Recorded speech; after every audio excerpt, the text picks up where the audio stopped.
Accrochez-vous pour les prochains épisodes, on s'embarque dans une exploration des environs de Cusco et ça va être exclusivement des ruines Inca. Oui, exactement comme le Machu Picchu. Vous avez été tellement patient pour qu'on arrive au Machu Picchu, hein? Et maintenant qu'on parle finalement d'Inca de plus en plus, ça se sent qu'on s'en approche d'un épisode à l'autre. Lâchez pas, on y arrive. Donc, je vous présente ici la grille tarifaire du Boleto Turistico, le billet touristique. C'est un billet qui donne accès à plein de sites Inca dans la région de Cusco. Certains sont très près, d'autres sont loin dans la vallée sacrée. Le billet est bon pour une durée limitée. La vallée sacrée est pleine de sites renommés. Ollantaytambo, Pisac, Morey, Chinchero et autres. Et j'ai vraiment regretté de ne pas avoir pu visiter tout ça. Mais le temps me manquait et surtout le transport. Il aurait fallu que j'engage les services d'une agence pour faire le tour de tout ça parce que ça se fait pas à pied à partir de Cusco. Par contre, il y a une version mini du Boleto Turistico, la moins chère, qui n'est bonne que pour une journée et n'inclut que 4 sites. Mais ces 4 sites sont tous accessibles à pied à partir de Cusco, en autant qu'on aime marcher un bon coup.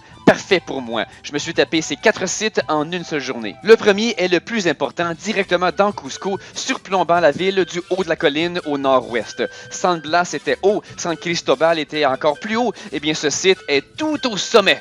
Autant le Coricancha était le lieu religieux le plus important des Incas, ce site était l'endroit militaire le plus imprenable. Il s'agit du Sacsayhuaman, et c'est bien Sacsayhuaman et non pas Sexy Woman. Sweet, sexy woman, I was born to love you. C'est un endroit fascinant. Il ne reste qu'à la base des murs, mais c'est suffisant pour deviner la forme très tactique de la forteresse. Les Incas étaient vraiment avancés. Ils avaient pensé aux mêmes stratégies militaires que les Européens. Plusieurs murs les uns dans les autres à angle pour y placer des archers. Ces ruines ont plein d'escaliers, de passages, de chambres. Je vous le répète, ça sent de plus en plus le Machu Picchu. Voici une photo présente sur place qui montre une vue d'ensemble. Il y avait des arbres très uniques sur ce sommet. Sur notre vue d'ensemble, on voit qu'il y a un grand champ en face des murs, mais le Sacsayhuaman ne s'arrête pas là. Il y a aussi plein d'autres attraits, comme on peut le voir ici de l'autre côté de cette terre ouverte, un beau monticule que l'on peut gravir. Et oui, cette terre ouverte fait parfois office de traverse de lama. Ici, sur le côté du monticule, il faut aller voir cette formation rocheuse de plus près. Ces roches sont toutes courbes et sillonnées par Dieu, c'est quoi? Il n'y a pas de rivière qui est passée ici à plus de 3000 mètres au-dessus du niveau de la mer, au sommet d'une montagne. Comment ces roches-là ont développé leur forme? C'est un mystère pour moi. Peut-être des enfants Incas avec une crazy carpet et beaucoup de patience. Encore plus loin, au-delà de nos roches rondes, il y a le lieu désigné comme l'amphithéâtre. Et voici la vue qu'on a à l'intérieur de ce grand cercle. Vous voyez cette formation rocheuse ici? Oh boy! J'aurais jamais cru que l'aventure m'attendait à ce point. Mes photos parleront d'elles-mêmes.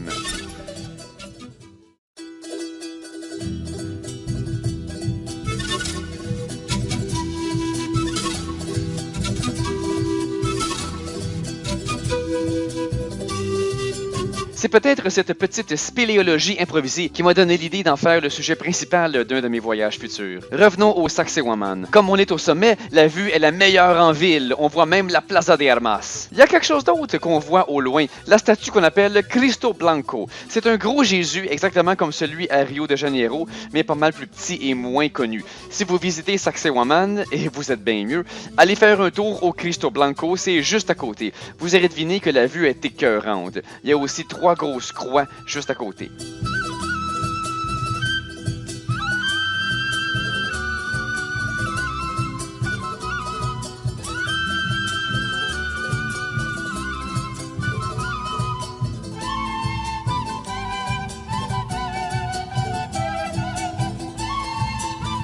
Donc, le Sacsayhuaman, ça vaut vraiment le coup.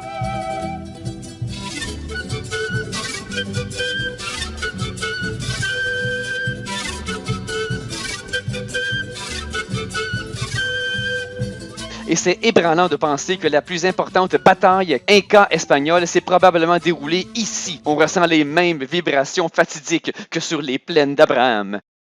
Ou que lors du but d'Alain Côté. Merci de votre écoute. J'apprécie énormément vos commentaires, vos abonnements, vos likes, mais de loin, la méthode la plus efficace pour m'encourager est de devenir supporter sur Patreon. Vous m'aiderez alors à travailler sur ces capsules à temps plein et ainsi les produire dans des délais bien plus brefs.